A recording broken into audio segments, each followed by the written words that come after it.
तर म्हणतात ना, की जंगलची पाखरंसुद्धा जीव लावला की जवळ येतात. तर तसंच इथे जे आहे ना, तर हे दरवर्षी काही एक चिमणी असते ना, तर कधी बाथरूमच्या विंडोमध्ये, कधी किचनच्या विंडोमध्ये, तर कधी बेडरूमच्या विंडोमध्ये घरटं करत असते.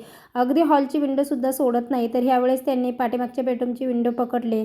जीव जर लावला तर पाखरंच काय, पण झाडंसुद्धा खूप छान असा आपल्याला जे आहे ना, तर ते मनाला शांती देऊन जातं. छानशी फुलं देतात, छान ग्रीनरी देतात, की एवढी ग्रीनरी देतात, की जी डोळ्यांनी बघून मनसुद्धा शांत होतं.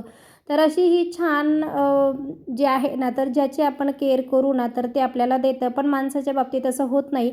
प्रत्येक वेळेला माणूस जो असतो ना, तर त्याला जेवढी त्याची केअर केली ना, जेवढं त्याला जीव लावला ना, तर तेवढा तो आपल्याला जोरात धक्का देतो. एवढा धक्का देतो ना, की पार उंचावर गेलेलं असं वाटतं, की 5व्या मजल्यावरून उडी मारली किंवा 5व्या मजल्यावरून कोणीतरी ढकलून दिलं. तरी माहीत नाही का आपण माणसाची ही सवय कधी जायची. ज्याने आपल्याला जीव लावला त्याला जीव लावावं, ज्यांच्यावर आपण प्रेम केलं त्याने प्रेम करावं. काही माहीत नाही. पण हे झाडांच्या बाबतीत, पक्ष्यांच्या बाबतीत जे आहे ना, तर ते खरं आहे. त्यांना जर जीव लावला ना, तर ते आपल्यालासुद्धा जीव लावतात. छान आता इथे बघा, खूप छान अशी फुलं झाली. याची मी कटिंग केली होती आणि कटिंग केल्याच्या नंतरसुद्धा खूप अशा छान पारंब्या फुटल्या. अपराजिताची वेल जी आहे ना, तर तीसुद्धा खूप सुंदर झाली.